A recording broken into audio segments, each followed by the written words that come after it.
Halo semuanya, jumpa lagi dengan Ibu, jumpa virtual kita dalam YouTube Lingkar Ilmu ya. Oke, apa kabar kalian? Semoga baik-baik aja, sehat-sehat aja, dan tetap patuhi protokol kesehatan ya.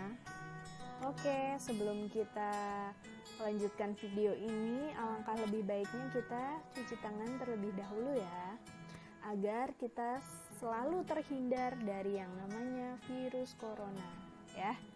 Oke, kita lanjut pembahasan kita tentang himpunan. Kalau pertemuan sebelumnya kita udah tahu nih apa itu himpunan, terus ada yang namanya himpunan semesta, himpunan kuasa, himpunan bagian. Terus udah kita belajar tentang diagram Venn, operasi pada himpunan, ada irisan, ada gabungan, ada komplement. Ya, semuanya udah kita pelajarin. Nah, sekarang pertemuan ini Ibu mau bahas tentang menyelesaikan masalah tapi menggunakan konsep himpunan. Jadi dalam kehidupan sehari-hari itu ada permasalahan yang berkaitan dengan himpunan. Jadi kita akan memecahkan masalah kontekstual ini dengan materi yang kemarin kita pelajarin ya. Nah, di sini Ibu akan membahas tentang contoh-contohnya. Ada contoh yang pertama ini. Dalam suatu kelas yang terdiri dari 30 siswa, jadi dalam suatu kelas ada 30 siswa. Diketahui 16 siswa gemar bermain catur, 15 siswa gemar bermain tenis meja, dan 10 siswa gemar keduanya. Jadi gini, Ibu jelasin ya.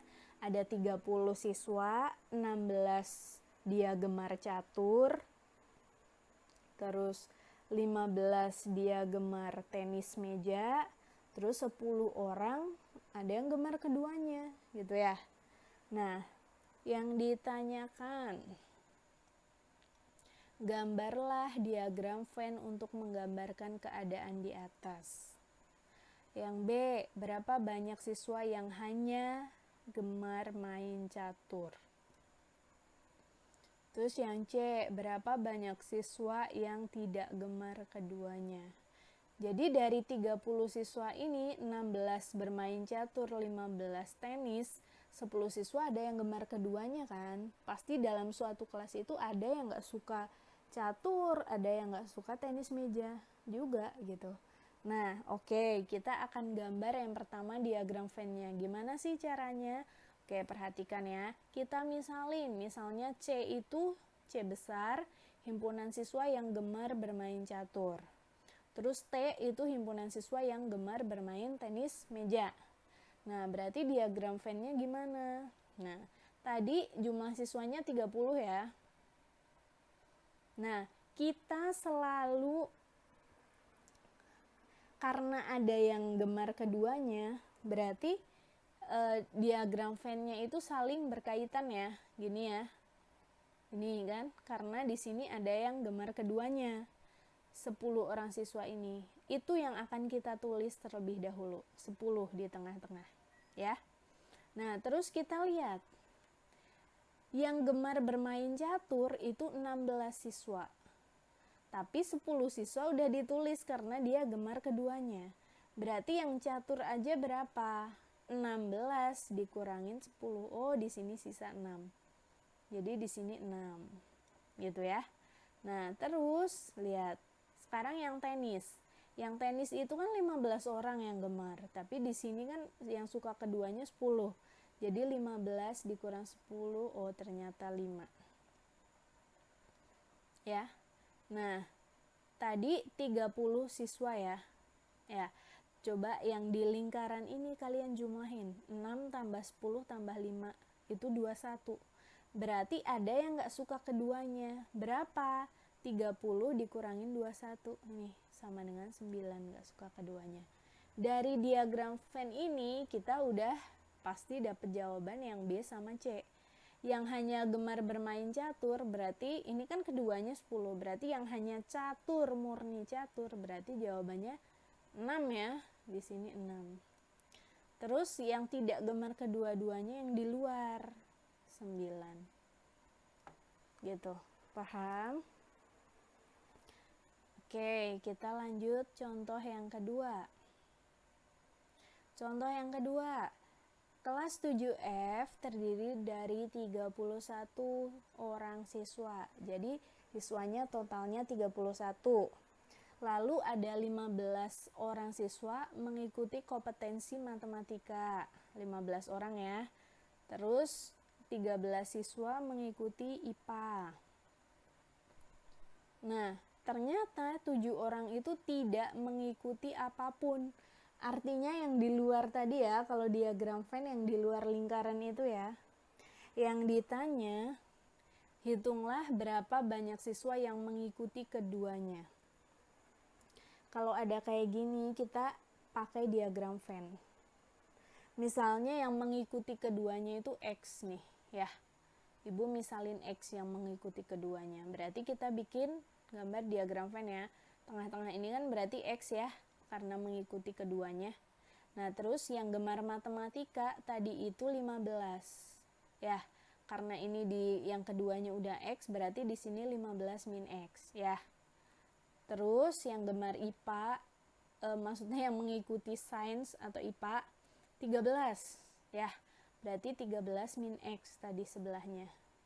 Terus 7 orang tidak mengikuti kompetensi apapun, artinya di sini nih. Oh, ibu nggak tulis ya. Di sini 7 orang, harusnya di sini angka 7 ya. Nah, gini. Nah, tadi total siswanya berapa? 31 siswa, ingat-ingat. Nah, sekarang kita jumlahin yang di lingkaran sama 7, itu harus sama dengan 31. Jadi X yang suka keduanya kan X. Terus ditambah 15 min X, ya, di sini.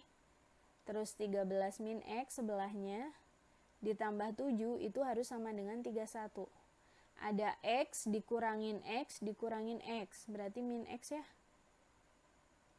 15, 13, 7 ditambahin 35. 35 dikurangin X sama dengan 31.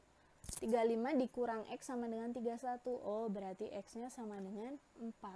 Oh, berarti yang suka keduanya itu adalah 4 orang. Paham nggak?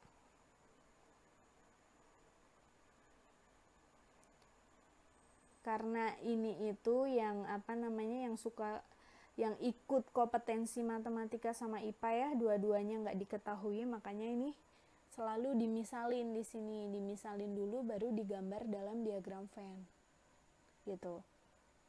Gitu, selalu kayak gitu ya. Nah, sekarang kita lihat contoh ketiga. Dari 28 siswa yang mengikuti ekskul ya ini ya, di sekolah, dan masing-masing anak itu ada ternyata 15 orang siswa dia ikut pramuka, 12 siswa ikut futsal, 7 orang siswa mengikuti keduanya. Berarti kalau ada diagram Venn, mengikuti keduanya itu yang di tengah-tengah ya, 7 ya. Nah, yang ditanya tidak mengikuti ekskul manapun. Jadi tidak mengikuti baik pramuka atau futsal. Ya. Nah, sekarang ibu misalin yang nggak ngikutin satupun ekskul itu X. Di sini X. Berarti yang hanya mengikuti ekskul pramuka, tadi kan 15 ya. 15 dikurangin keduanya. Nih, kalian bikin diagram Venn kan? Ini 28 siswa. Di sini kan 7, tadi yang ngikutin keduanya 7 kan? Berarti yang ngikut pramuka aja tinggal 15 kurang 7, 8. Terus yang futsal 12 kurang 7, 5. Gitu ya. Yang ditanya yang di luar. Ini harusnya X ya, sorry ibu salah nih. Ini X, ibu misalin X. Nah, berarti X ditambah 8 ditambah 7 tambah 5 ini Ini semua harus sama dengan 28 ya. Jadi 8 tambah 7 tambah 5 tambah X sama dengan 28. 8 tambah 7 tambah 5, 20 tambah X sama dengan 28. 20 tambah X sama dengan 28. 20-nya pindah ke sebelah kiri ya. Jadi X sama dengan 28 dikurangin 20. Ternyata X-nya 8. Jadi yang tidak mengikuti ekskul baik pramuka maupun futsal itu ada 8 orang gitu. Nah, itu 3 contoh tentang masalah kontekstual yang berkaitan dengan himpunan. Kita pecahin masalah tersebut tadi dengan diagram Venn ya. Berarti diagram Venn ini emang sangat bermanfaat dalam kehidupan sehari-hari. Nah, cukup sekian penjelasan dari Ibu. Ini udah materi terakhir kita, bab 2 himpunan udah selesai sampai di sini. Silakan kalau misalnya ada yang mau ditanyakan, silakan hubungin Ibu, atau kalian misalnya video ini kurang jelas, pembahasannya kurang ngerti, silakan kalian bisa lihat video lain, kan banyak ya di YouTube, atau kalian bisa browsing di internet kalian, kan banyak juga. Nah, silahkan kalian belajar, cari-cari bahan sendiri kalau misal ada yang belum paham. Nah, ini ada latihan soal, ini latihan soal kita yang keempat. Silahkan kalian kerjakan dan upload di Google Classroom seperti biasa. 3 soal, jangan sampai terlambat mengerjakan dan jangan sampai ditumpuk-tumpuk tugasnya sehingga nanti akan memberatkan kalian sendiri ya. Oke, sekian penjelasan dari Ibu, semoga bermanfaat bagi kita semua. Tetap semangat kalian, patuhi protokol kesehatan yang berlaku, dan selalu semangat belajar ya.